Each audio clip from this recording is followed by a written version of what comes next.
A'udzubillahi minasyaitonirrajim. Bismillahirrahmanirrahim. Assalamualaikum warahmatullahi wabarakatuh. Alhamdulillahillazi arsala rasulahu bil huda wa dinil haqqi liyuzhirahu ala dini kullihi wal karihal kafirun wal karihal musyrikun wal karihal muslimun.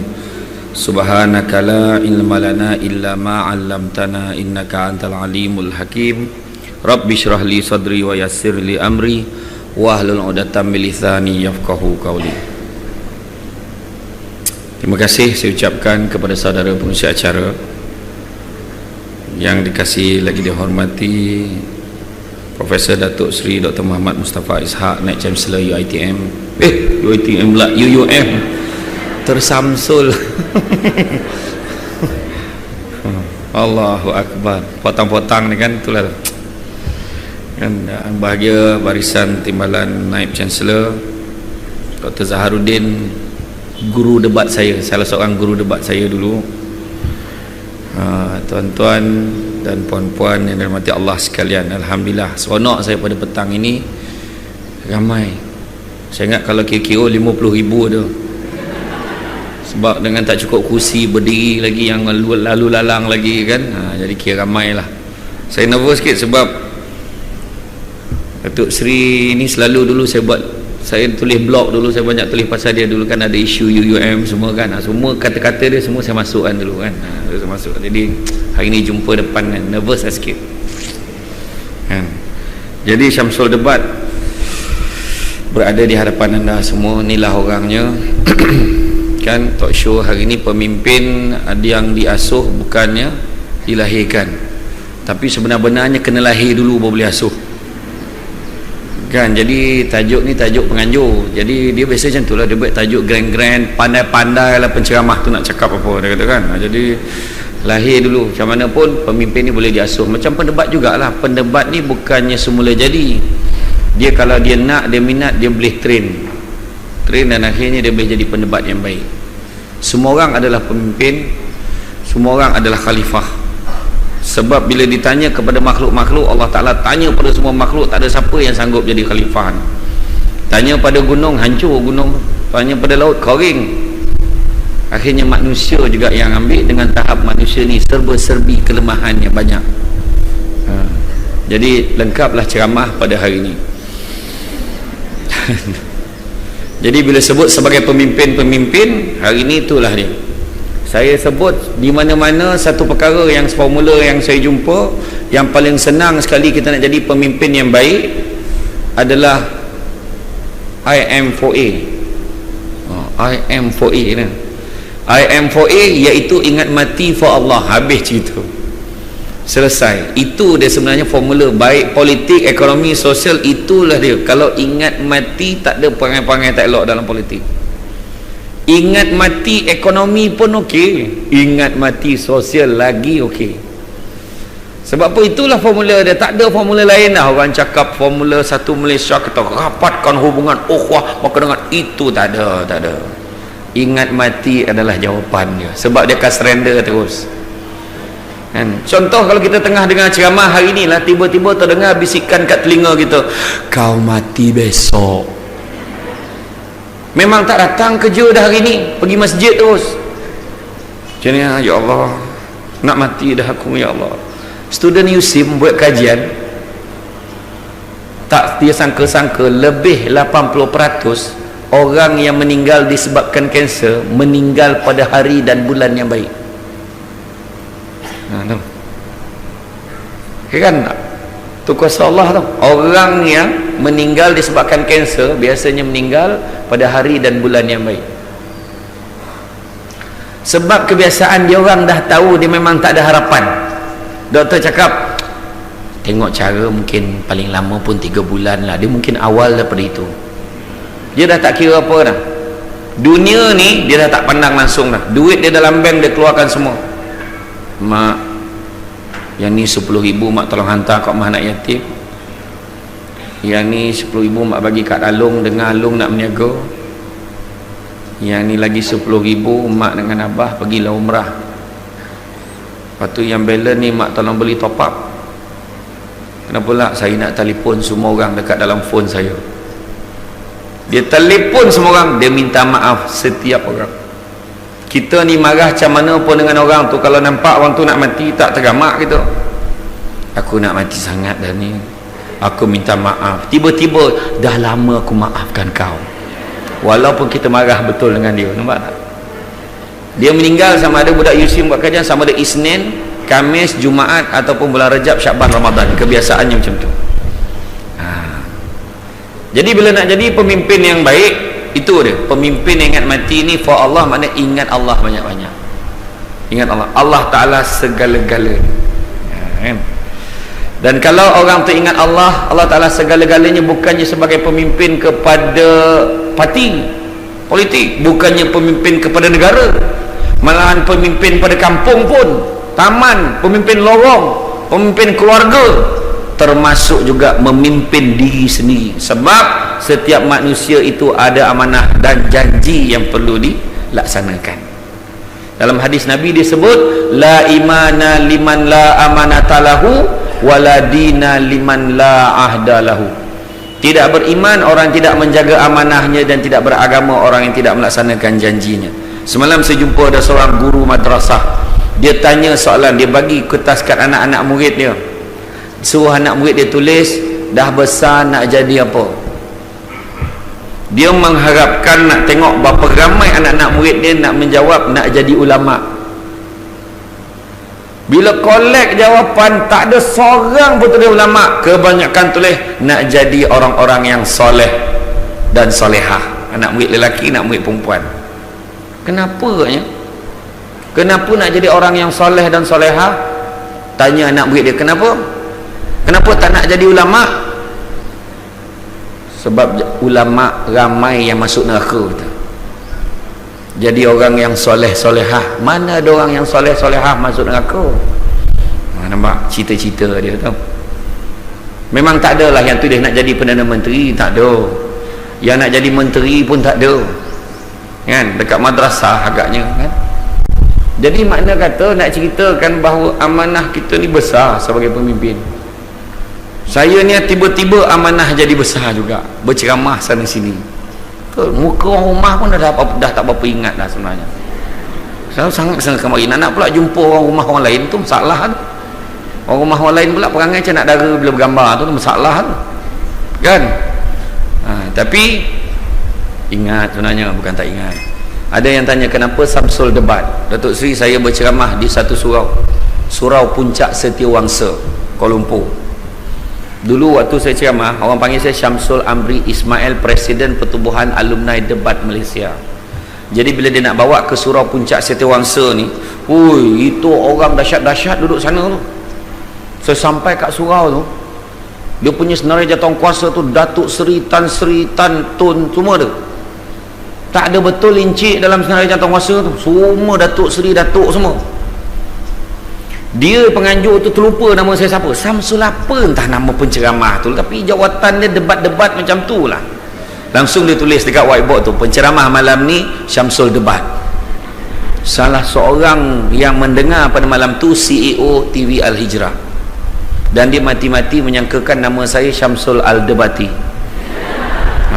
Tapi sebenarnya bukan. Jadi sekarang ni itulah, kan? Tanyalah Dr. Zahar ni, saya ni okey, memang suka lepak-lepak, jalan-jalan, makan-makan, saya suka. Tapi sekarang ni dah terbatas. Satu benda nikmat Allah Ta'ala tarik pada saya, masa nak lepak pun tak ada. Malahan kalau lepak pun tak dapat nak lepak. Privacy Allah Ta'ala tak bagi lagi dah. Betul. Pergi Mekah hari tu, lepas saya bercakap dekat Kuala Lumpur tu, yang pakai baju merah tu, perasan nak kan? Saya mula-mula tak nak cakap tau, tapi sebab Menteri Besar Negeri Sembilan suruh, kan, Samsul tolong bawa usul agama untuk Negeri Sembilan, boleh tu, langsung boleh je. Sebab Menteri Besar cakap, kan, nak cakap apa. Lepas tu saya dah habis tu pergi umrah. Ingat pergi umrah bolehlah rehat, tak ada orang kacau, tak ada dah. Tengah tawaf aja ambil gambar. Gila tu perempuan ni.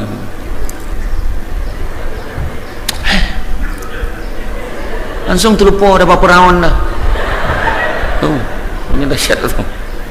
Saya dekat dalam lift tu Sri, kena nyuruk tu, buat tak tahu je.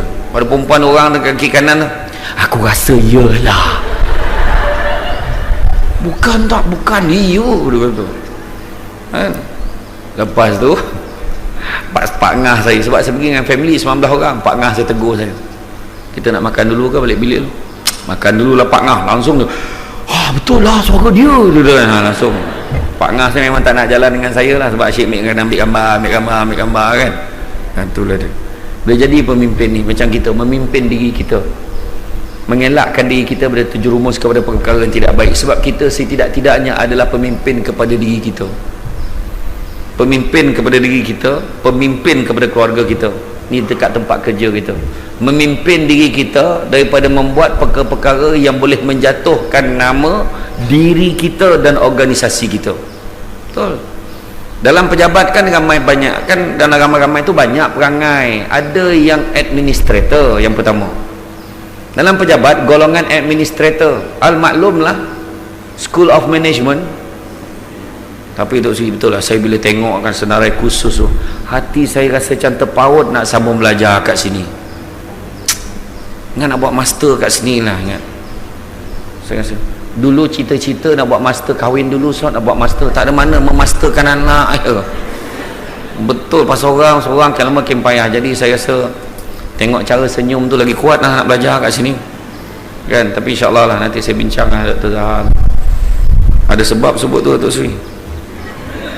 Nah, jadi mesej sampai.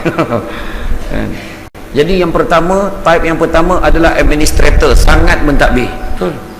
Orang yang bekerja sangat mentadbir ni masuk pukul 8 balik pukul 5 on time. Meja dia kemas teratur tersusun, pensel dengan pen dekat belah sini, pembaris sini, gambar frame kat belah sini. Orang musik dia tahu laci pertama apa, laci kedua apa, laci ketiga apa. Pukul 5 dia yang pertama dekat mesin punch card tu. Jangan ada siapa nak potong aku beratur, dia kata kan. Tu memang macam tu. Dia memang ada orang yang lambat, Allah kan. Hole in one 5.00 dia yang pertama. Punch card pasal ni kan. Tak pakai thumbprint dah sekarang kan. Betul ke? Ada yang pakai ni lagi? Tak ada dah kan. Nasib baik tak ada. Saya ada pejabat yang mengaku pakai lagi. Ketahuilah kita telah pun berada pada tahun 2017, saya kata macam tu kan. Tu pertama, administrator, dia masuk on time, balik on time. Yang kedua, kategori yang kedua adalah performance. Kerja memang gila-gila babi pun tak gila macam tu, memang betul-betul kerja. Meja dia berterabur, dan bos memang sayang dia sebab dia memang kerja deadline semua, dan tak pernah kerja dia tak siap. Meja dia memang berterabur, bawah meja ada file lagi, dekat tepi pasu semua ada. La ilaha illallah. Cakap kalau kau mana file aku bagi kau tu, tu dekat tepi pintu, yang tu dia tahu yang mana. Tu jenis yang kerja, dan dia biasanya balik lambat. Masuk kadang-kadang on time, kadang tak lewat sikit, tapi balik memang lambat. Malam pun tak balik lagi kadang-kadang. Kadang dia pun terlupa, dah berapa hari dia tak balik. Yang ketiga, kategori dia entrepreneurs, usahawan. Meniaga kerjanya kat pejabat. Ada. Kau tengoklah kat pejabat korang, cuba tengok. Okey semua, sekejap aja Tak apa. Tak beli tak apa, tengok dulu. Bagi pamphlet. Macam-macam order hari tu. Dan orang ni susah nak jumpa kat pejabat, jumpa kat cafeteria. Line clear nak cerita. Dan yang keempat, namanya follower. Dia ngikut orang je. Bila keluar senarai nama khusus, dia tengok nama siapa lagi yang pergi. Weh, kau pergi tak khusus ni? Kalau pergi sesama tau. Kalau tak pergi sesama. Senang kita jawab sesama. Okey? Macam tadilah bila sampai kat sini, dia bukan cari tempat kosong tu sih, tak. Dia cari muka yang dia kenal. Dia suruh booking tempat duduk dia. Kau tak muak tengok muka kawan-kawan sebelah tu. Cuba tukar sikit kan. Dan biasanya pula prinsip kita, yang datang awal duduk belakang, yang duduk depan semua yang lambat-lambat. Betul? Cuba tengok. Perasan tak? Iya, tu sebab anak kita pun ikut macam tu, duduk belakang aja kan. Lepas tu bila tanya soalan, faham tak? Mulalah buat muka koma. Tak faham. Tu yang budak-budak hari ni jadi macam tu. Budak-budak hari ni memang macam tu lah. Hari ni yang paling merisaukan budak-budak hari ni adalah dengan zaman IT ni, dia orang malas membaca budak hari ni. Bila interview apa pun tak tahu. Kata tak? Interview apa apa pun tak tahu. Sampai satu tahap kita dah tak tahu nak tanya apa, kita tanya nama menteri besar negeri dia. Itu pun dia tak tahu. Menteri besar negeri kamu apa dia? Datuk Osman Arop. Tahun bila tu? Punya lamanya kan. Budak-budak hari ni. Saya kebetulan memang dulu saya debate dengan Dr. Zahar pun tahu dulu. Daripada dulu memang banyak kita orang melanggan. Dulu majalah Masa kan, macam sekarang Dewan Masyarakat, sampai sekarang saya masih lagi langgan. Sebab bila saya buat coaching untuk budak-budak debat, saya kena make sure maklumat saya lagi update daripada dia orang. Kalau tidak kan macam mana Tok Guru tak tahu isu kan, payah kan. Jadi mengajar budak-budak ni kita kena pandai. Jadi dalam bekerja pun, dalam memimpin diri kita, yang pertama kena ingat momentum awal kena ada. Momentum awal, pimpin diri kita ni kena cepat. Sebab amanahnya kita kena buat semua awal, bukan lewat-lewat lagi dah masuk kerja. Momentum awal, jangan leka lagi. Kadang-kadang masuk kerja sampai kat pejabat, ambil mood dulu, lepas tu mengulas episod drama malam tadi. Kau tengok tak drama malam tadi? Tak sangka betul, jahat betul mak mentu tu lah, tu geram aku, ya Allah. Yang seorang jangan cerita, aku tak tengok lagi ni gitu. Yang seorang lagi pula dah tak jadi kerja. Dan satu lagi, dia habiskan masa yang first lagi, benda pertama dia buat adalah grup WhatsApp. Wahal tu tak masuk dalam job scope tau. Dia boleh type tu, Assalamualaikum, sunyi sepi aja grup hari ni. Dia yang memulakan perbualan dalam grup tu hari tu.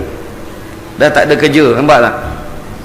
Sedangkan tu tak masuk, tu masuk tu buat kerja. Pemimpin dia tak boleh lewat, dia amanah. Tak ada masuk pun kat dalam senarai tugas kita dalam file meja tu, beritahu bila kamu masuk aja benda pertama yang kamu kena buat adalah cek WhatsApp dulu. Tak ada. Terus buat di luar negara kan, dia orang handphone ni dia off terus. Kalau orang nak call husband dia atau wife dia akan call main office. Kalau nak call main office, maknanya tentunya benda-benda yang betul-betul penting. Ini Assalamualaikum bang, abang kat ne kat tampek kojo lah, wek po lagi malam ni, jangan lupa tahu pasal malam kat mana. La ilaha illallah, pasal malam dia bincangkan pagi tu, faham tak? Ya. Kemudian setelah ada momentum awal, yang keduanya pula apa? Yang keduanya adalah komitmen. Nak jadi pemimpin, komitmen nak kena ada. Tak boleh mengarah orang je. Naik pangkat nak, kerja tak nak. Macam nak?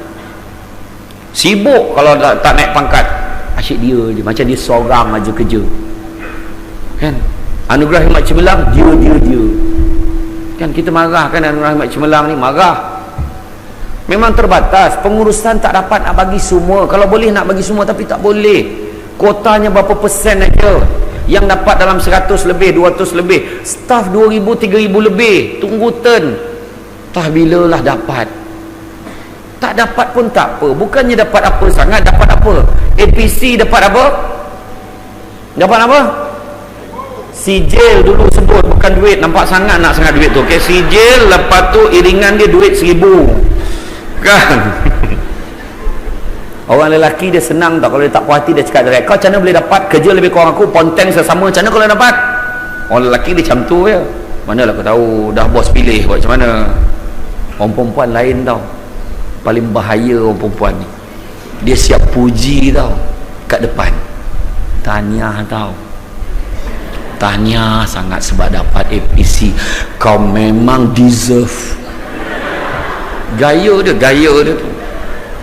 Dekat belakang dia buat grup WhatsApp, GGTPH, geng-geng tak puas hati. Dia add semua kawan-kawan, ada belasah.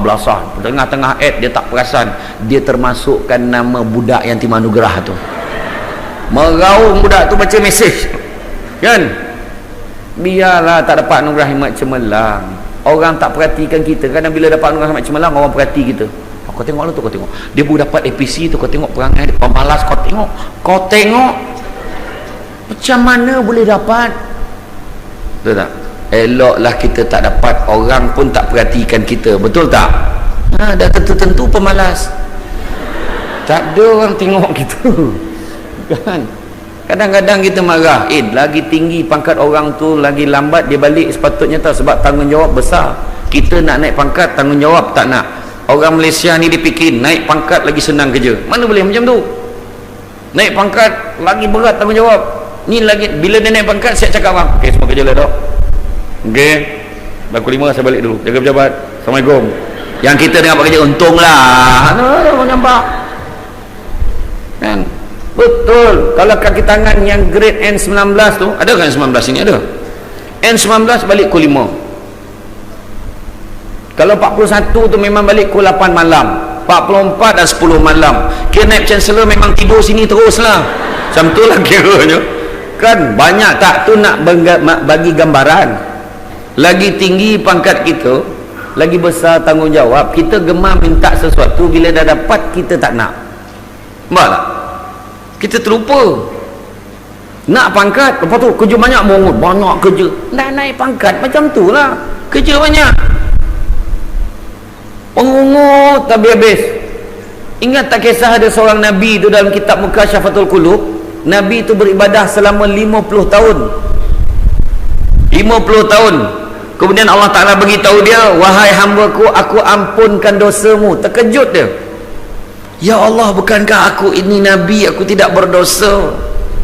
Kenapa pula kau ampunkan aku? Nabi kata, lalu Allah beritahu, sesungguhnya ibadah kau yang 50 tahun itu tidak mampu menebus satu keluhan kau terhadap aku.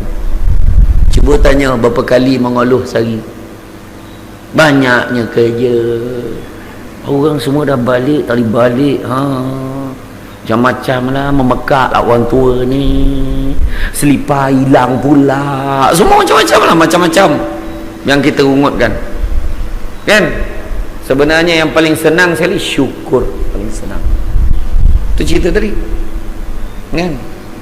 Komitmen kita bekerja. Cerita balik komitmen. Kita rasa kerja kita boring lah, saya buat ni, buat ni. Okey dah, cuba banding dengan orang lagi teruk daripada kita. Ada orang tu bekerja jaga pintu masuk kem tentera, pegang senapang pagi sampai petang kan? Tak kira panas hujan, macam tu lah dia berdiri. Lalu bos besar dia sap, lepas tu pegang balik senapang. Cuba kalau kita macam tu, suruh jaga kaunter, pegang telefon pun kadang-kadang alah, macam mana muka nak bunuh orang yang muka. Betul. Buat yang terbaik. Saya pernah pergi ke majlis Bandaraya Petaling Jaya, ada mesyuarat kat sana, ada seorang perempuan tu kerja dia jaga nombor je, jaga nombor giliran. Dia berdiri pakai baju kurung, dia tinggi-tinggi lah, boleh tahan sweet. Dia pakai baju kurung, dia pakai blazer tau, dia macam ni, free hair lah. Setelah saya sampai, boleh tahan lah, boleh tahan. Bila saya sampai, saya datang assistant saya, ada orang, Assalamualaikum. Waalaikumsalam. Ada apa-apa yang boleh saya bantu? Langsung terlupa urusan dah gitu. Kenapa pula aku datang ni? Terkesima memandang wajahnya. Ada apa-apa boleh saya bantu? Apa hal kita datang? Saya tanya dua orang lagi. Bos, kita kan ada mesyuarat kat bahagian HR. Oh ya Allah, betul lupa, saya ada mesyuarat kat bahagian HR. Oh ya ke? Tak apa, cik ikut saya ya, ke mana juga sanggup ku ikut. Sampai kat kaunter dia minta IC. Cik tolong tinggalkan IC. Saya pun bagi IC. Bila bagi IC, dia pun letak dekat atas. Saya seorang je lah, yang dua ni tak payah, dua ni tak payah, tapi yang dua-dua ni tak boleh naik lah. Tak boleh naik? Tak adalah, saya gurau je. Bergurau pula. Tu yang terasa tu, bila mesyuarat tak konsentrate. Bila lah nak turun ni, nampak sampai satu tahap tau, komitmen. Ya. Jadi ketua pun macam tu, nak ada komitmen. Komitmen kita sebagai, kadang-kadang tempat kerja kita bagi komitmen. Dekat rumah ada tak? Professionally kat rumah pun kita kena mainkan peranan kita masing-masing. Nampak ya, pintu pagar rumah automatik bertukar menjadi seorang ayah, automatik bertukar menjadi seorang suami, seorang isteri, seorang anak. Tak kira lah pintu pagar tu auto, manual atau semi auto. Tahu? Auto tekan remote, manual buka sendiri, semi auto telefon, ayah nak sampai, tolong buka sekarang. Tu semi auto nama dia kan. Itu pun teknologi jugalah kan. Cuma kalau tak ada orang angkat, dia buka sendiri. Kan? Jadi mak dia kata peranan tu dah bertukar, komitmen dia sebagai pekerja. Tu sebab Timbalan Mufti Negeri Sembilan sebut, soalan nak ditanya bukannya soal tanya berapa gaji kita dapat. Soal yang nak ditanya adalah bagaimana nak menghalalkan rezeki yang kita makan pada setiap bulan. Seorang pemimpin tidak akan makan rezeki yang tidak halal.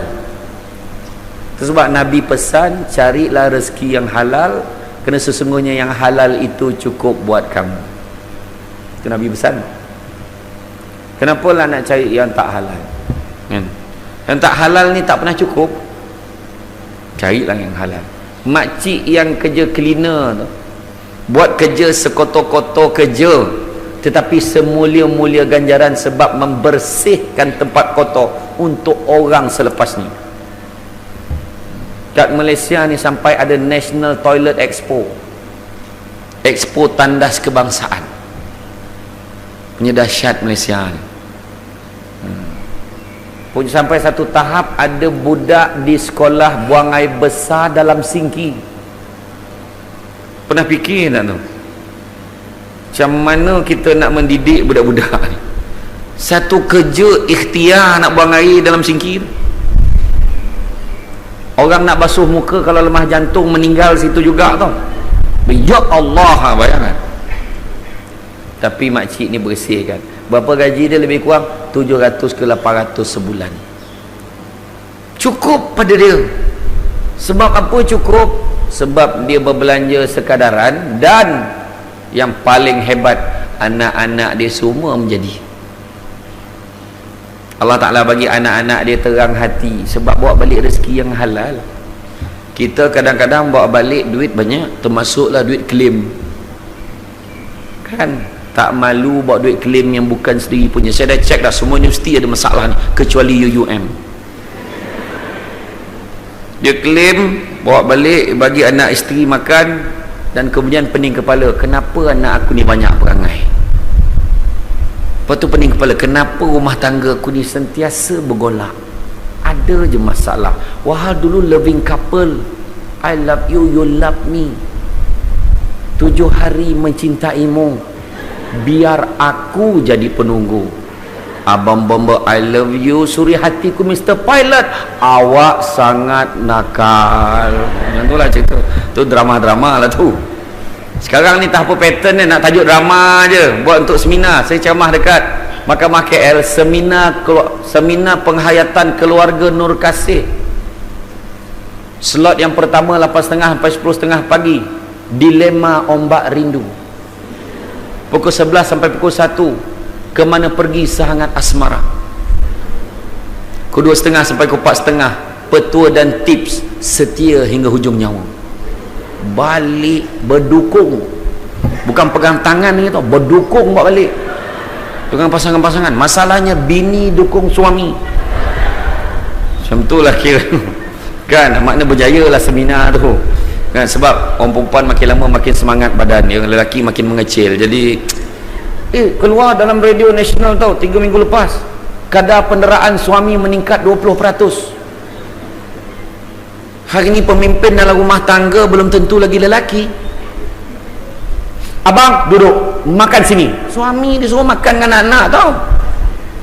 Sini boleh makan, kicap dan kicap, kejap, la ilaha illallah. Ya, aku tak tahulah kalau ada bini yang macam tu, la ilaha illallah. Orang perempuan boleh jadi ketua tak ada masalah, tapi kekalkanlah dengan kelembutan yang ada. Orang perempuan ni walaupun mulut dia lemah lembut tapi bisa tau. Abang pergi mana tadi? Abang pergi keluar ajak pergi Alustar. Oh iya ke? Abang bawa kereta mana? Kereta tu lah abang bawa. Oh iya. Abang jangan lupa tau, kereta tu nama siapa? Kuang asam betul. Langsung pulang, kau ambil lah kunci ni. Iya, orang perempuan ni kadang macam tu aja. Kan? Tu sebab kadang-kadang orang lelaki ni pun tak faham orang perempuan ni nak apa sebenarnya dalam hidup dia. Dulu dia yang minta lelaki tu, I nak you kan sampai kita dah kahwin ni mesti funny. Lelaki memang dilahirkan kelakar, tahu tak? Dia memang kelakar. Janji dulu you akan kelakar sampai bila. Okey, janji. Bila dah kahwin lelaki dia buat lawak, dia boleh marah. Abang ni tak boleh serius ke? Kau ni nak apa sebenarnya? Jangan sampai lawak suami kita dihargai oleh orang yang ketiga. Ini fakta. Sampai perempuan tercakap, you ni kelakar lah, wife you mesti gelak hari-hari kan? Itu you cakap. Hakikat dan setakat ni you seorang je yang hargai lawak I. Tapi I tak kisah, tidak-tidak ada orang yang nak gelakkan I. Ikhlas ke you suka lawak I? Of course lah, I bercita-cita kalau lah suami I macam you.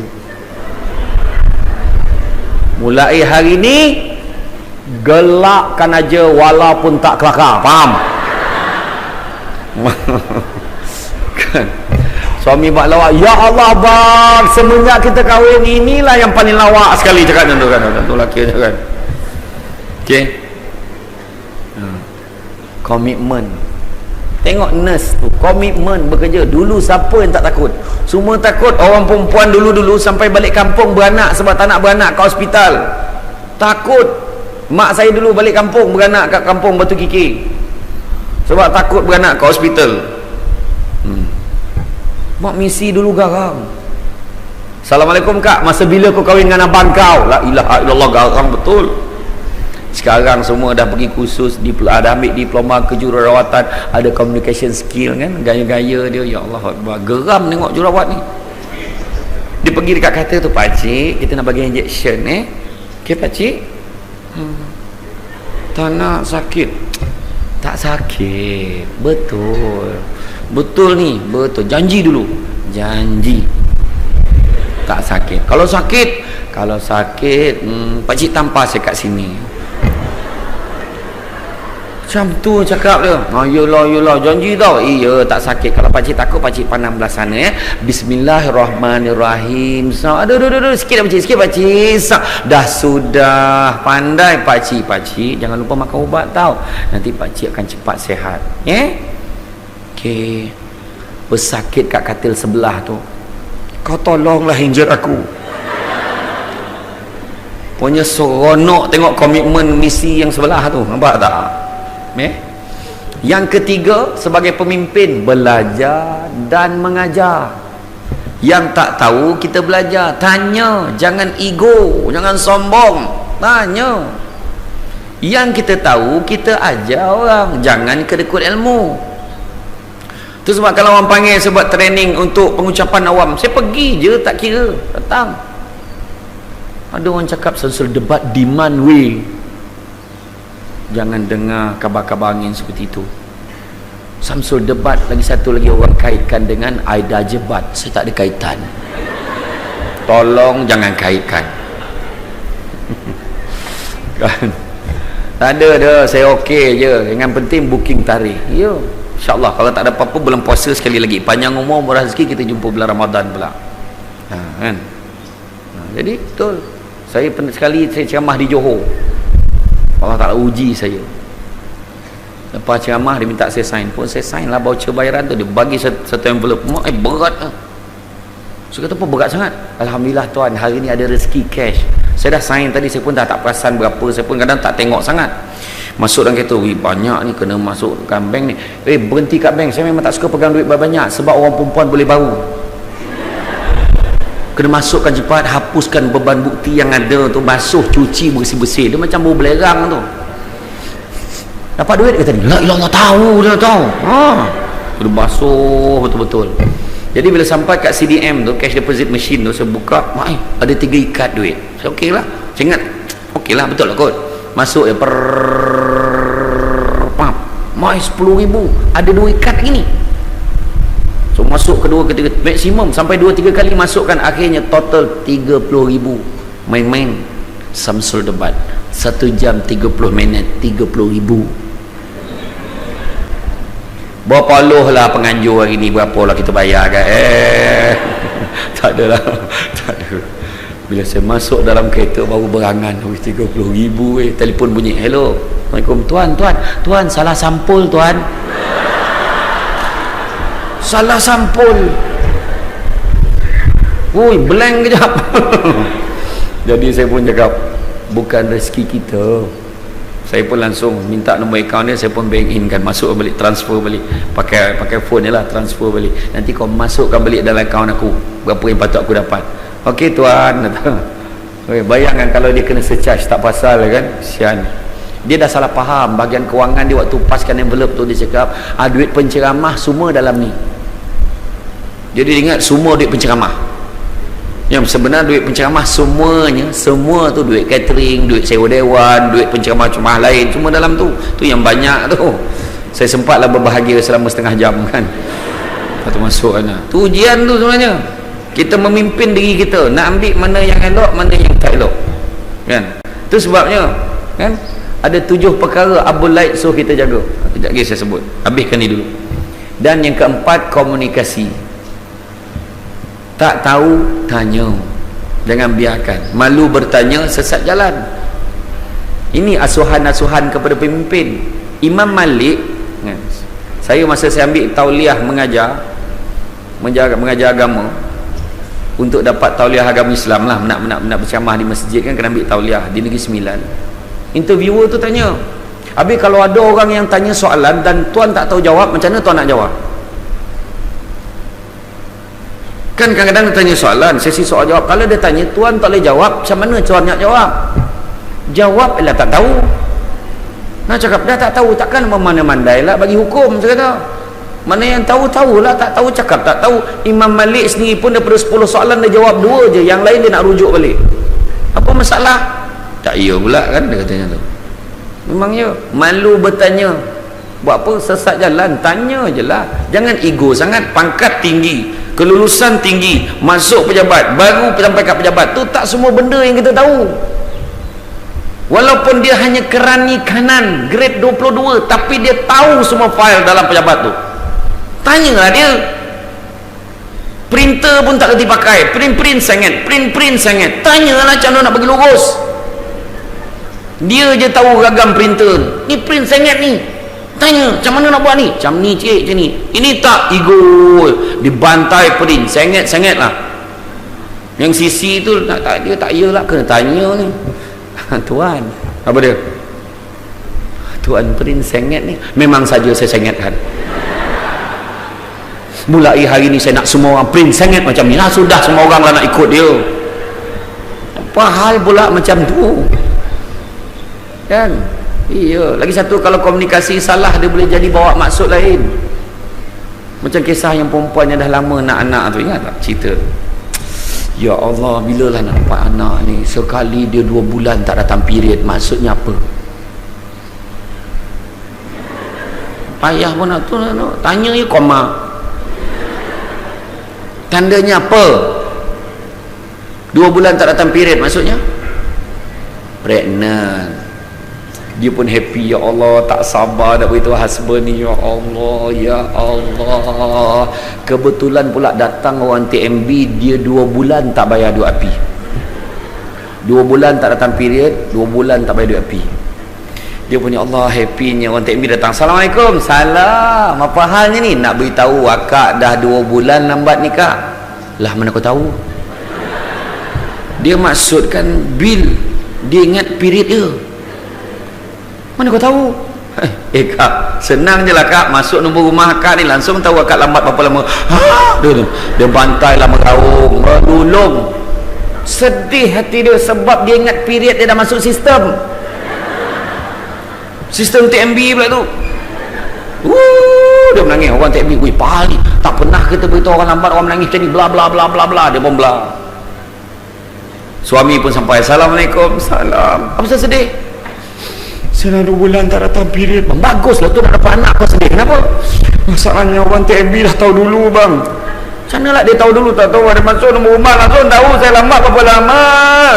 Bantai menangis. Suami dia kat kurang hajar betul orang TMB. Suami dia pun mengamuk lah kat pejabat TMB. Mana pegawai paling besar sekali, tolong keluar sekarang. Keluarlah pegawai yang paling besar. Saya tuan, apa masalah? Bini aku lambat 2 bulan ni, kau sibuk kenapa? Dah memang kerja kita. Lagilah marah kawan tu. Sejak bila jadi kerja korang ni? Semenjak perubahan TMB lagi. La ilaha illallah. Dia pun dah tak faham, tak masuk akal dah. Tak nak cerita banyak. Sekarang macam mana nak settle? Kalau cik nak settle, cik bayarlah. Hal peribadi isteri saya kena bayar. Hal peribadi cik tu tanggungjawab rasmi kami. Kalau aku tak nak bayar, kau nak buat apa? Kalau cik tak nak bayar, terpaksalah kita potong cik punya. Lagilah marah kawan tu. Habis kalau potong saya punya, saya nak pakai apa? Cik, pakailah lilin. La ilaha illallah. Kebetulan tau, jawapannya tu menyakitkan hati. Tapi maksud lain sampai lain kan. Yalah. Macam dulu lah, masa Sami Velu jadi menteri, kita akan mempertingkatkan perkhidmatan pos. Hari ni pos semalam sampai. Macam mana nak buat tu? Berhenti postman tu. Gila weh, tak terbuat dia tu. Hari ni pos semalam sampai dah. Macam mana nak buat? Korang WhatsApp pun kejap lagi dapat tau. Kita post, dia telefon, weh aku dah post dah barang, tahu dah sampai dah semalam. Macam mana nak buat tu? Macam mana nak buat tu? Postman tu nak berhenti lah, weh gila weh, tak boleh buat ni. Rupanya maksud dia hari ini post 1 malam sampai. Perkataan seerti, penggunaan tak sesuai. Sami Velu adalah Menteri Kerja Raya yang kita rindukan. Sentiasa ada kata-kata hikmat yang menjadi pedoman buat semua. Kan? Memang iyalah. Komunikasi salah faham. Satu lagi kes salah faham sebut pasal hari ni post malam sampai, saya ingat kisah postman ni. Ada seorang orang tua ni, dia dapat tahu anak dia nak balik rumah, nak balik makan kat ujung kampung.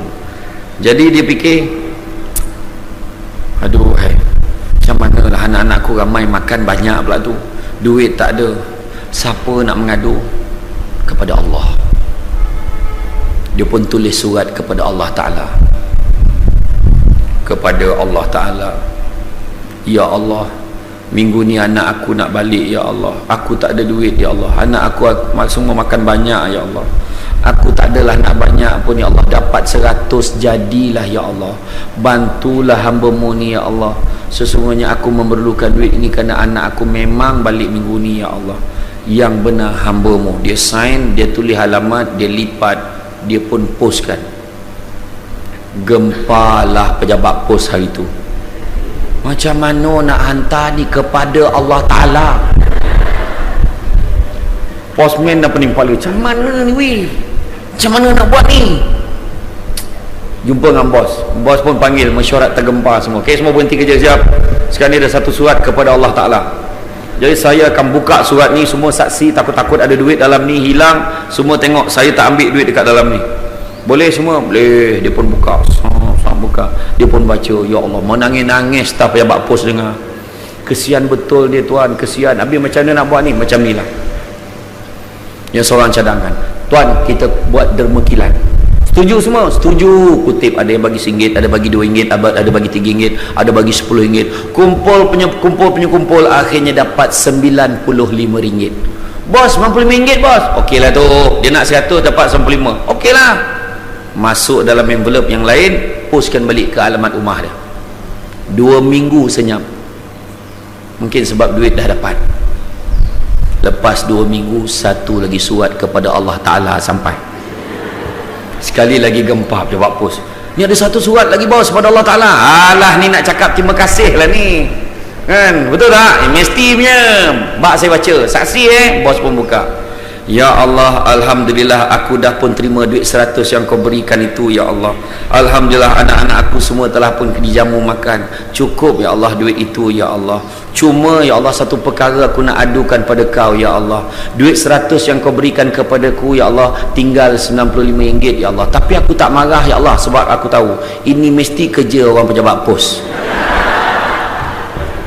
Dahlah kawan tu tolong. Kena tuduh pula curi RM5 daripada 100 tu. Allahu Akbar. Itulah tu kena belajarlah bersyukur kan, komunikasi caranya mungkin tak kena. Jadi sebagai seorang pemimpin hari ni, jadi pemimpin, formula-formula yang kita ada, kita nak asuh diri kita sebagai pemimpin, pertama kita kena cepat, tak boleh lambat. Ini hari adalah zaman cepat, mana lambat-lambat. Anak kita mana ada yang sabar lagi dah hari ni, semua nak cepat. Duit belanja nak cepat. Mak, cikgu suruh bayar yuran hari ni juga, dalam surat kita baca minggu depan, tapi dia nak hari ni juga. Betul tak anak kita? Sebab anak kita hari ni dah tak boleh sabar dah, mesti nak cepat. Zaman dulu buat assignment, kalau kita masuk library, copy sebiji-sebiji daripada buku surat tu, lecturer tahu. Hari ni budak bukan copy daripada buku lagi dah, dia copy daripada Haji Google. Dia copy sebiji, sejibon dan sebijon. Lepas tu dengan tak malu letak nama dia sebagai penulis assignment tu dan tanda tangan dengan penuh confident dan yakin. Itu sebabnya hari ni masalah anak-anak kita semua nak cepat. Nak cepat semua. Dulu, zaman dulu orang tua-tua masak air dalam periuk, tiup api, menggelar-gelar, ambil cedok letak dalam kolej, mana ada uncang-uncang, terapung sobuk tu, bila minum berselepet mulut tu, selepet penuh nak mulut cenihan, lap cenihan, tapi sadap kopi Lepas pada tu dah tak ada periuk lah, masak dalam cerek. Ramai pula yang pokak tak dongai dah masak, beli pula cerek menjorit, masak dah. Tapi hari ni, generasi hari ni tekan-tekan terus panas, tadah ya cawan, tadah tekan terus sajuk, langsung minum. Bismillahirrahmanirrahim. Bagi contoh biar faham, tekan-tekan terus sejuk, tekan-tekan terus panas. Malahan dekat rumah setengah daripada kita, tekan-tekan terus jadi kopi. Anak muda hari ni nak cepat. Dulu-dulu, Assalamualaikum, salam ya cik, mak ada sekejap, mak cik duduk dulu, saya panggil mak saya, dia tutup TV, dia duduk kat belakang. Ya Allah, lamanya berbual orang tua ni, aduh, habislah cerita tu, habislah. Betul tak? Dulu sebab mana ada PVR, mana boleh record dulu. Sekarang Assalamualaikum, salam, mak ada cik, ikut belakang. Dah lah rumah teres tengah pula tu, rumah teres tengah, so ikut belakang macam mana? Lalu belakang ketuk-ketuk dah, lain lah orang, salah rumah, pusing nak ke depan balik, kira rumah tu rumah nombor berapa. Orang ajar dah sekarang. Betul kan? Kita ni budak-budak tu, pemimpin macam mana kita nak develop dia tu bahaya. Kita risau tau tengok budak-budak hari ni, ya Allah, tak tahulah nak jadi apa kan dengan teknologi. Dulu kita channel TV1, TV2 kan, kalau TV3 tu berong-berong pun macam berita tu, tak berong, sengit lah. Satu berita penting pada ini, aku ada ini sangat tegak balik itu kan, macam kalau yang kaya sikit tu beli galah tinggi tu kan, dia boleh pusing-pusing. Saya ingat dia arwah hamba saya dulu tengok Fu Kok Kiong lawan Ardi Wiranata. Kita kat luar tak nampak pun TV tu, kanan lagi, kita pun pusing-pusing, kanan lagi, dah cukup, berhenti. Kita berhenti sekali kat luar tu tau.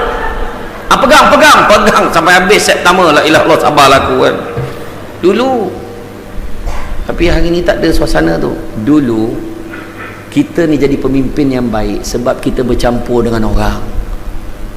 Kita suka apa kita main dulu, galah hadang kita pilih kawan tau, bukan main-main je, ni geng aku, kita dah pilih dah. Kita tahu siapa tangan panjang, itu siapa yang langkah dia panjang, siapa yang laju bila lari, kita pilih geng. Main bola petang-petang, kita pilih yang saiz besar-besar kan tiang gol pakai selipar dulu, penjaga gol letak yang rendah-rendah, sebab asal tinggi sikit dia tinggi tiang dia tak sampai. Dulu orang perempuan dulu apa sukan tak main, dia main dengan kawan dia, bermasyarakat, main teng-teng. Ingat tak main teng-teng kan? Main teng-teng, aku main seronok orang lelaki tengok perempuan main teng-teng tu, terutama yang format kapal terbang tu. Sebab sampai satu petak kan mengangkang dia macam tu kan, tu yang suka tengok tu. Ingat tak dulu punya hebat orang perempuan dulu, dengan sebelah kaki dia boleh lompat langkau 3 petak tau. Hari ni tengok saya 1 petak pun belum tahu ni. Betul kan? Budak-budak hari ni tahu sukan tu? Tahu pun tidak. Tahu pun tidak. Dulu main game PAU, dah ada game PAU dulu, formatnya lebih kurang, cuma dulu manual, kan dalam handphone. Saya kalau nampak lah budak lelaki main PAU, memang saya tampan tengah mesyuarat, dia belum mandi lagi. Kau ni kenapa? Dia kata kan, rupanya dulu-dulu dah ada permainan tu. Perasan tak orang perempuan yang gambar kartun perempuan telanjang yang kejap pakai baju dinner, kejap pakai baju malam, nampak tu? Dulu kan, sekarang lain. Dulu ingat tak main mak-mak, ingat tak main masak-masak kan? Ya Allah, seronok kan? Seorang jadi ayah, seorang jadi mak, jadi dah berangan dah dengan periuk-periuk lama, duit pakai daun kan tak? Ayah keluar pergi kerja, seorang jadi anak, yang seorang kawan tu lambat sampai, wih aku nak main juga, aku nak jadi apa lagi peranan, aku jadi peti ais. Betul kan? Dulu kan kita pun tak tahu kenapa peti ais ada peranan dalam cerita tu, kita pun tak faham. Sebab dulu kita, cara hidup kita masyarakat, anak-anak kita hari ni sibuk dengan gadget. Tak apa, rakam lagi sini. Tu hidup dia. Saya teringat masa saya ceramah dekat Mersing hari tu, ada seorang tua ajak saya, Ustaz kita ambil gambar boleh? Kita selfie boleh? Dia tarik saya kat tepi, dia buat tangan macam ni, tengok Ustaz. Saya pun tengok tengok tepat tangan.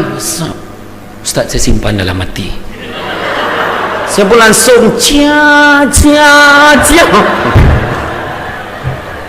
Betul, mesej dia sampai kat saya. Dia kata, Ustaz dalam handphone sampai masa kena format, dalam hati akan kekal sampai bila selagi hayat dikandung badan.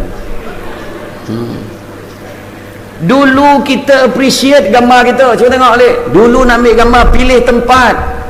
Sekarang gambar cawan dia boleh ambil, alhamdulillah rezeki hari ni. Apa benda tu? Share dalam Facebook dan ada pula yang like tu. Wah tak faham. Gambar mi goreng yang dah habis, alhamdulillah dapat dekat makan mi. Dulu kan ingat tak, yang kaya 36, yang sederhana 24, yang miskin 12 kan? Betul. Kita pilih tempat ambil gambar kat sini lah, gambar kat sini. Kalau nak pasang tu menggigil-gigil, takut salah pasang filem tu, tutup letak cetak, tu okey tu. Gambar tengah sampai 35, 36, ada lagi 37, ada lagi, kadang ada ekstra kan, 38, ya Allah, 39, dah sampai 45 tu salah pasang tu. Ingat tak dulu? Dan kita excited, tak sabar pergi kedai gambar, nak tunggu gambar tu siap. Sampai hari ni kita buka memori terindah tengok, dan ada gambar-gambar tu pun tak sanggup kita publish dalam Facebook. Mana ada tudung-tudung macam ni dulu, tudung yang belang-belang yang lilit kat tengkuk tu. Lepas tu yang moden sikit tu, yang ada macam pengakap tu tolak ke atas tu, kan? Cuba kau pakai tudung tu ini, memang orang tak nak kawan dengan kau. Betul. Kita selesai sesuaikan dengan zaman, tapi tengok gambar-gambar tu, dia tak telan, tak mati dari zaman. Kita masih tengok gambar tu. Dan kalau ada kawan-kawan upload dalam Facebook gambar kita tu, sahabat tolong remove gambar ni, tak tergamak tengok. Kawan saya dulu, dia boleh beli 12 untuk bergambar dengan kereta-kereta besar, macam kereta tu dia punya, dia minat betul dengan kereta besar, dia bergambar macam ni, sap kat bonet tu baring ni.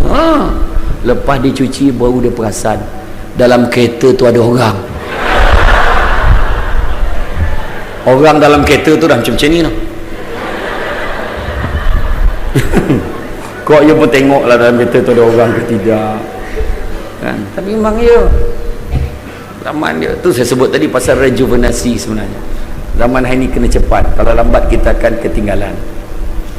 Kena cepat. Anak-anak kita ni kita kena adapt. Bukan sekat anak kita daripada media sosial, tapi kontrol anak-anak kita. Bahaya dia orang hari ni. Dia orang boleh nak tengok dulu, nak tengok cerita-cerita perang yang gitu-gitu.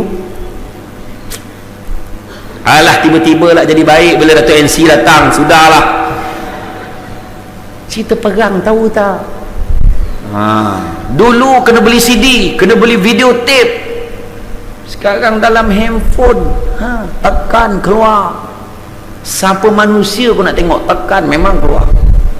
So bukan bagi idea tau, tapi bila tekan jadi macam tu.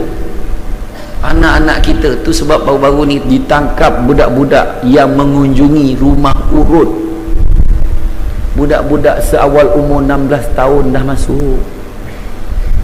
Bahaya hari ni. Itu sebabnya ambil tahu pasal anak-anak kita ni, kita kena cepat buka akaun Facebook bersama supaya kita tahu friend dengan anak kita, tengok apa benda yang dia post dalam Facebook, tengok, buka akaun bersama. Azlan Minah jadi Azlana. Waktu anak pertama nak bagi nama, yang kita combinekan anak kita, kita combinekan nama kita untuk nak bagi nama ke anak kita. Setuju tak? Setuju. Apa kata you? Nama abang Yahya, nama saya Mahani, nama anak kita Yamaha. Itu nama Jepun. Kan? Ambil tahu pasal anak kita cepat. Kedua, kita kena hadirkan diri kita sebagai pemimpin dalam semua perkara-perkara penting. Kita kena hadir dalam keluarga, kita kena hadir tempat kerja, kita kena hadir di tempat-tempat seminar yang penting-penting untuk jana ilmu, kita kena hadir. Jangan kita tak hadir. Yang ketiga, kita kena apply. Ini zaman apply, bukan zaman cakap-cakap saja. Jangan jadi cakap tak serupa bikin, bikin tak serupa cakap, cakap-cakap tapi tak bikin-bikin. Faham tak tu? Cakap tak serupa bikin, bikin tak serupa cakap, cakap-cakap tapi tak bikin-bikin. Dalam bahasa Jawa disebut action speak louder. Maknanya buat daripada cakap. Abang sayang sangat kat sayang. Tidak ada taranya abang tak sanggup melihat kesusahan yang sayang hadapi. Beranak bini tu tak pula dia temankan, kata sanggup. Teman pun tak nak, takut darah. Apa benda tu? Temankanlah isteri kita. Aplikasi, tunjukkan kasih sayang kita. Orang perempuan itulah hebatnya orang perempuan. Bila melahirkan anak, dia menanggung kesakitan ibarat 20 tulang rusuk dipatahkan serentak. Dengan tahap itu dia tak pernah putus asa, tetap nak beranak lagi.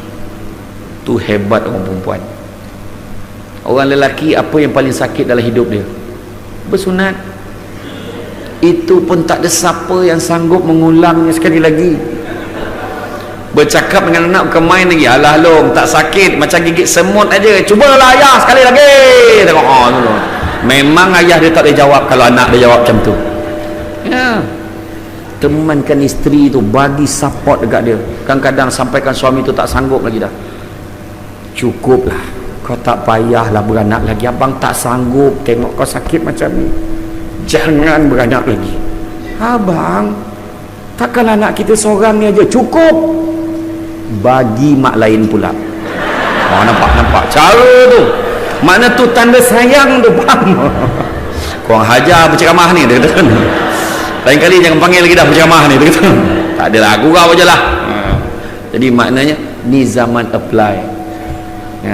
Ingat nak dapat anugerah-anugerah ni daripada apa benda ni, lembaga akreditasi semua ni, ingat boleh main cakap aja ke? Kena tunjuk bukti tau. Buat dulu program-program ni, semua ada ni, 5 star, 6 star, semua bagi bintang.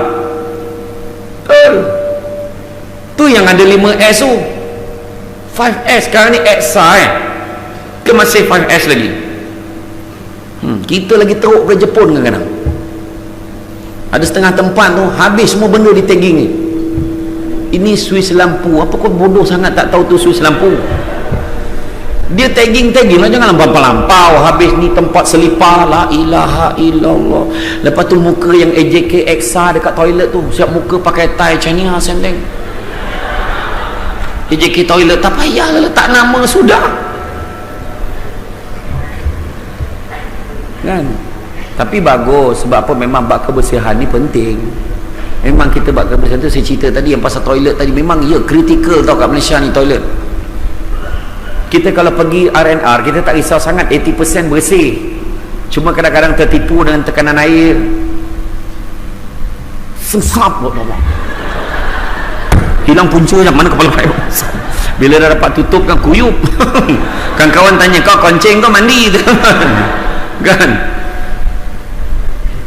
Kan? Tapi kalau masuk dekat jalan lama, berdebar-debar, ya Allahu Akbar. Nak tolak pintu bilik air tu berdebar ni, ya Allah. Janganlah, ya Allah, janganlah, ya Allah, buka terapung. Berenang-renang ke tepian. Benda tu macam bercakap dengan kita tu.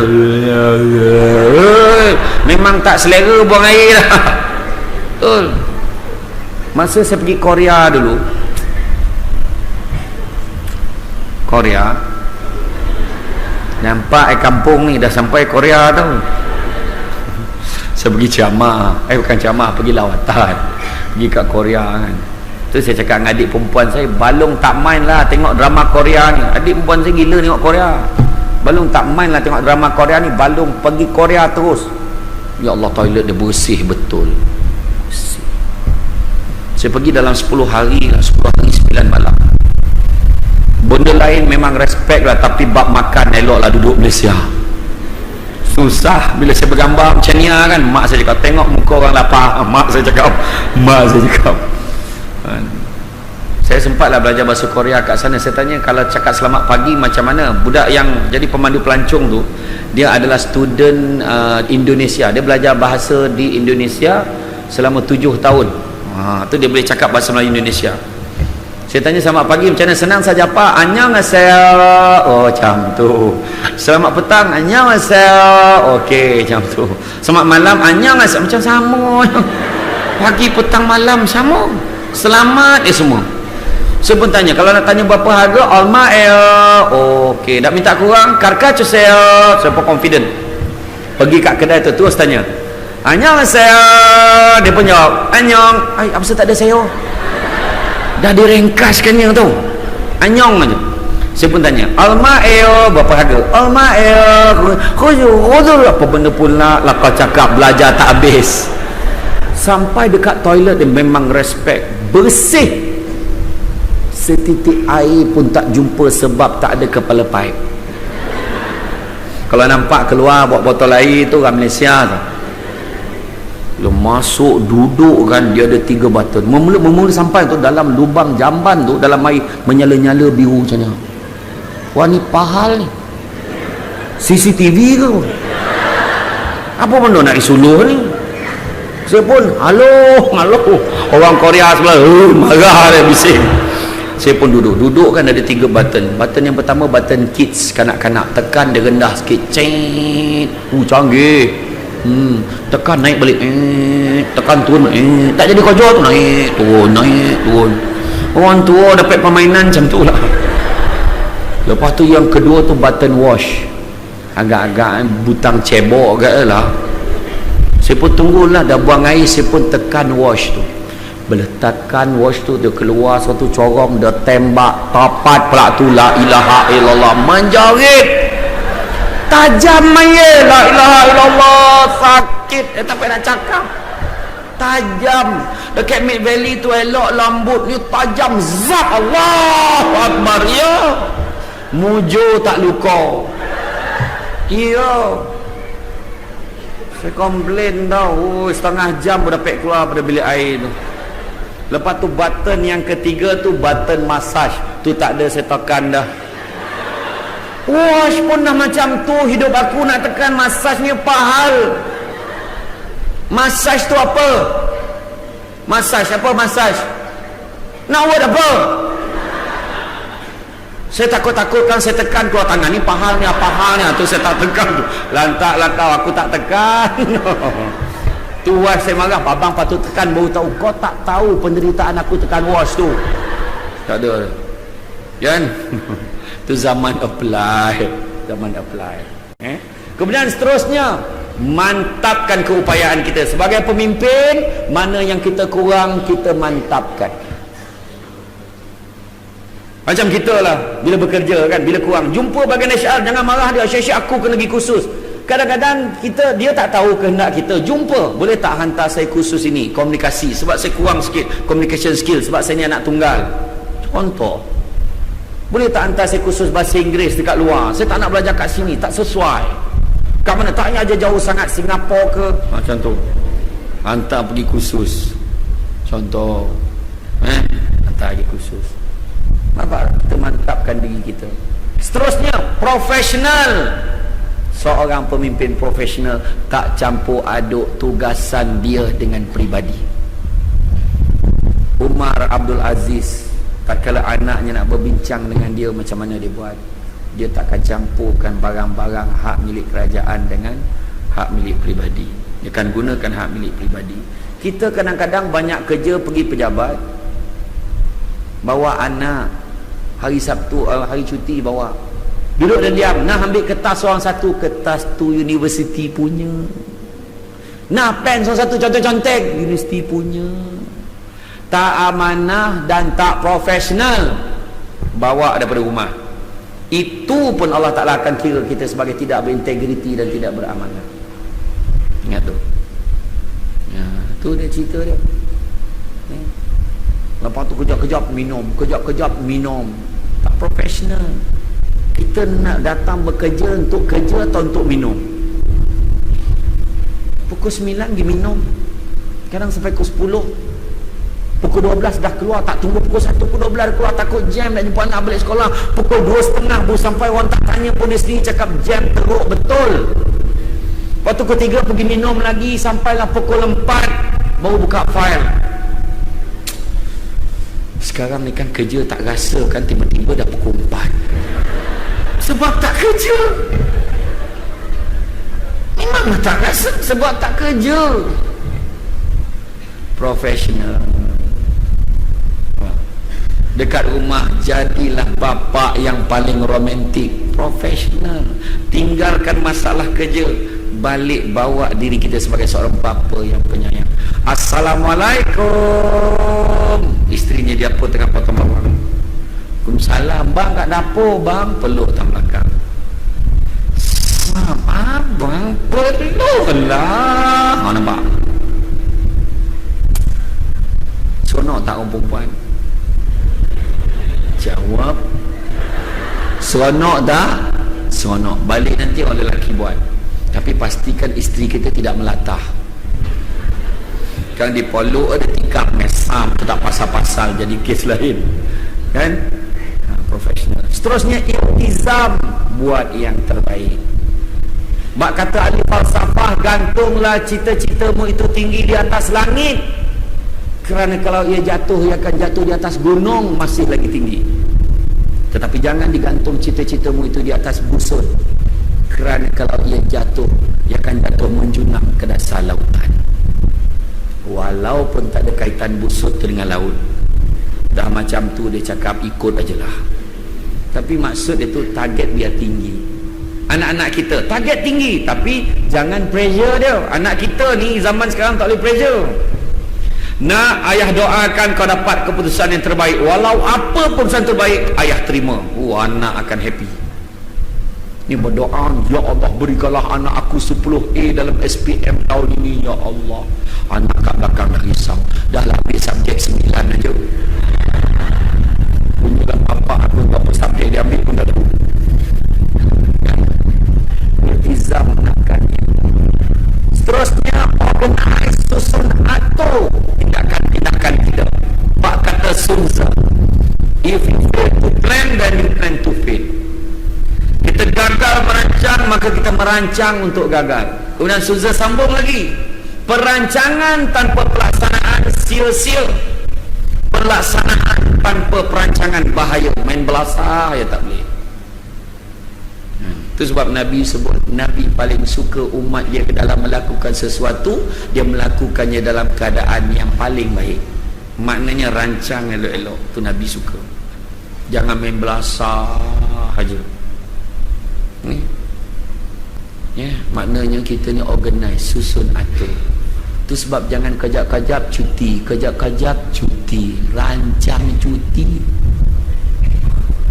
Habis semua ahli keluarga dia meninggal tahun tu, daripada bapa, amak, saudara, memang akhirnya dialah satu-satunya pewaris yang tinggal untuk keluarga itu.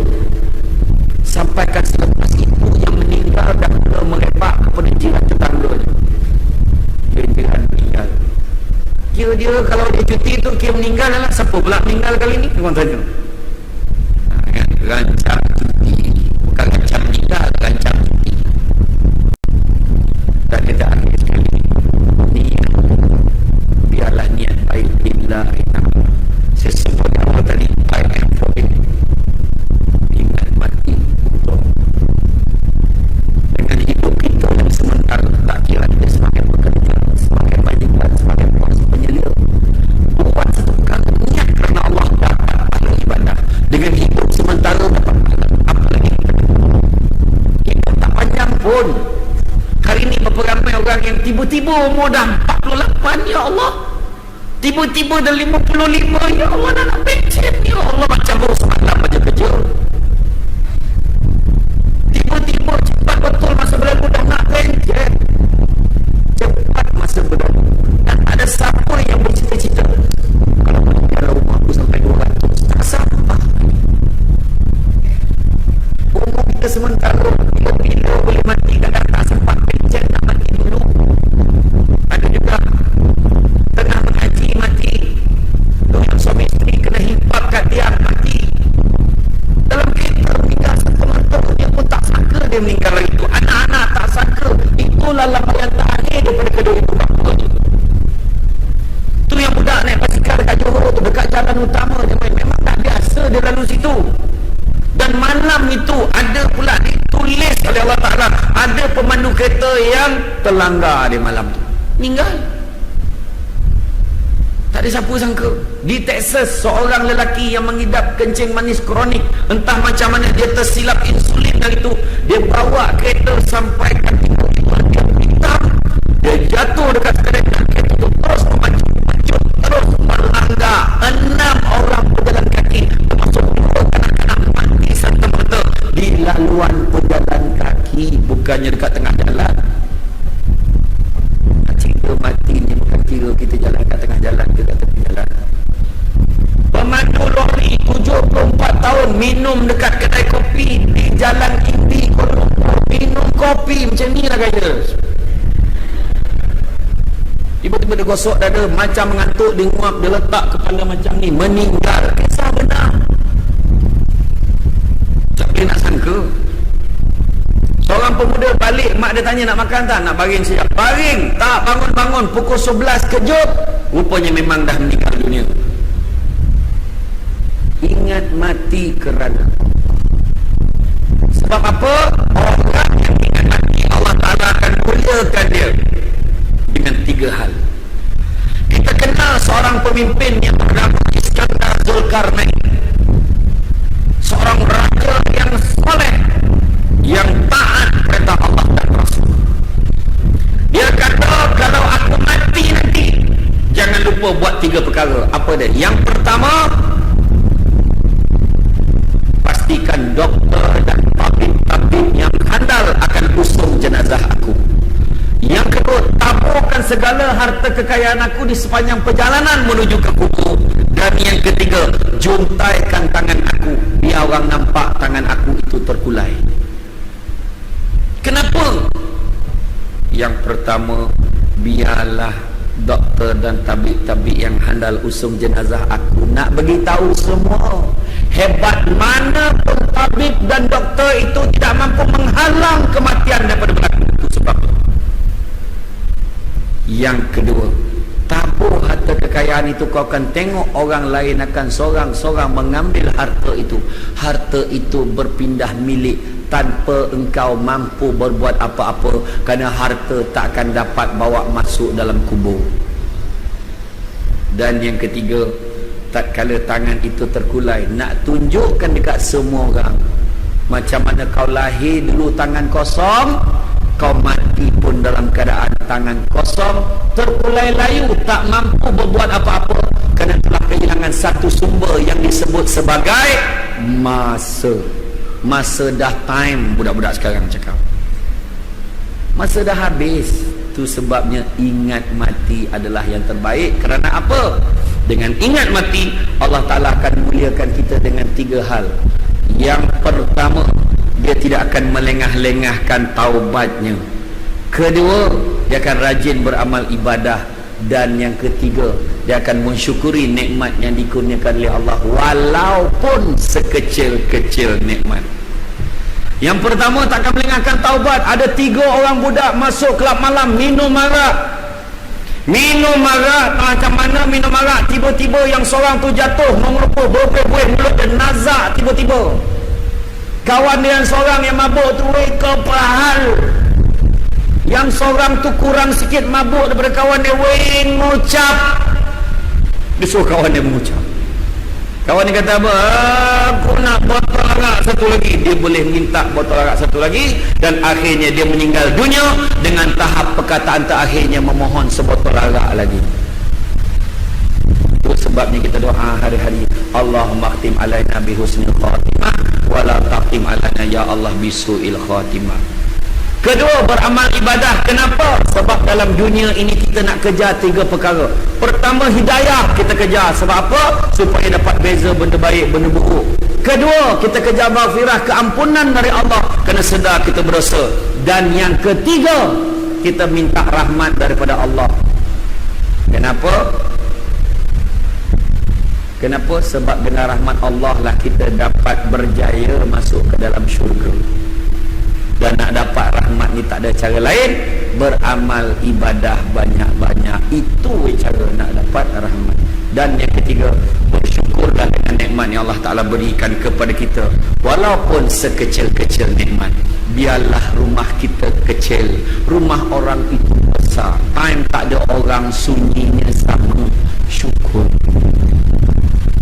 Jam tangan kita 50 ringgit, jam tangan dia 50 ribu, masa yang